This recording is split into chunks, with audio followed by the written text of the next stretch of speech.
मी सध्या आलेला आहे प्रगतशील शेतकरी चिडाव येथील कपिलराव देसाई सर यांच्या ऊसाच्या प्लॉटमध्ये आणि त्यांच्या ऊसाच्या प्लॉटमध्ये आलेला असून आमचे दाजी बाजीराव लोखंडे साहेब हे साते फळून आलेले आहेत बा ऊस नेमका कशा पद्धतीनं नियोजन केलेलं आहे ते पाहण्यासाठी आणि त्यांनी पण आपला एका एकरला डोस घेतलेला आहे पण ते म्हणले बाई एकदा जाऊन पाहूच आपण कशा पद्धतीचं नियोजन आहे ते तर बघा अशा पद्धतीने तुम्हाला वाटायला नियोजन दाजी बोला बघा सूर्य सांगा ना माहिती पहिला डोस एकदा वापरला आता दुसरा वापरला किती चांगलं केली ऊसानं ऊसाची कळा बी बघा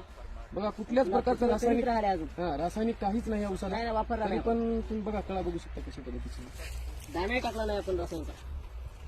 चांगलं आपण वापरलं ते आपण आता तिथे घेतलं होतं 6 एकरचा डोस